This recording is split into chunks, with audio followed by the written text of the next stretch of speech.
നമസ്കാരം. P V അൻവറിന്റെ അവസ്ഥയാണ്. അന്തസ്സുള്ള മനുഷ്യരായിരുന്നെങ്കിൽ ഇതിനകത്ത് പോയി ആത്മഹത്യ ചെയ്തേനെ. ഇതിപ്പോ ഷൗക്കത്ത് അലിയെ പറയിപ്പിക്കാൻ വേണ്ടി പിറന്ന മോനാണല്ലോ.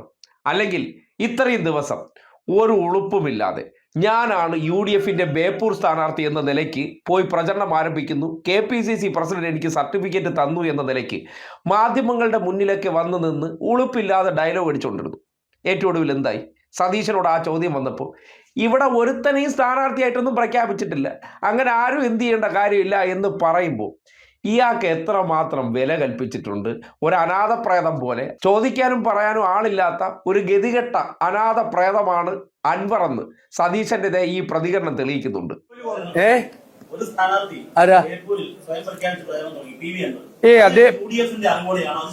അദ്ദേഹം ആ സ്ഥാനാർത്ഥിത്വം പ്രഖ്യാപിച്ചിട്ടുമില്ല.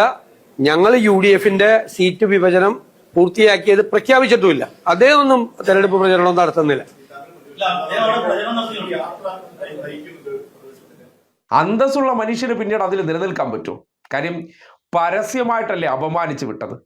അപമാനിച്ചു കഴിഞ്ഞാലും വലിഞ്ഞു കയറി ചെല്ലുന്ന നിലവാരം ഇല്ലാത്തവനാണ് അൻവർ എന്ന് മുൻപ് ഈ ഇടതുപക്ഷം മനസ്സിലാക്കാൻ മറന്നുപോയി.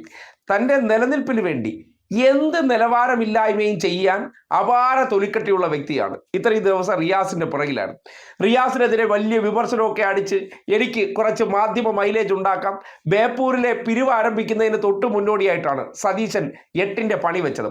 കാര്യം മുഖ്യമെന്ന് പറഞ്ഞാൽ പിരിവാണല്ലോ. പിരിവിന് വേണ്ടിയുള്ള തന്ത്രങ്ങളൊക്കെ നീക്കി വന്നപ്പോഴാണ് സതീശൻ പദ്ധതി പൊളിച്ചത്. UDFന് ഇവിടെ ആരും സ്വയം പ്രഖ്യാപിത സ്ഥാനാർത്ഥിയാകണ്ടെന്ന് പറയുമ്പോൾ എന്ത് വിലയാണ് ഇയാൾക്കുള്ളത്? സ്വയം അങ്ങ് പറയുകയാണ് ഞാൻ എന്തോ വലിയ സൂപ്പർ ഹീറോയാണ്.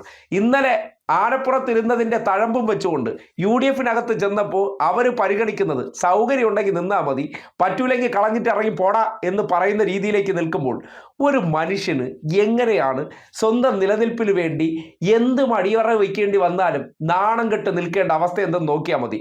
ഒരു നാവ് മാത്രവും ഡയലോഗ് അടിക്കാനും പിന്നെ മുഖ്യമന്ത്രിക്കെതിരെയും റിയാസിനെതിരെയും സംസാരിച്ചാൽ മാധ്യമ മാർക്കറ്റ് ഉണ്ട് എന്ന ഒറ്റ കാരണത്താൽ ഇങ്ങനെ നടക്കുകയാണ്.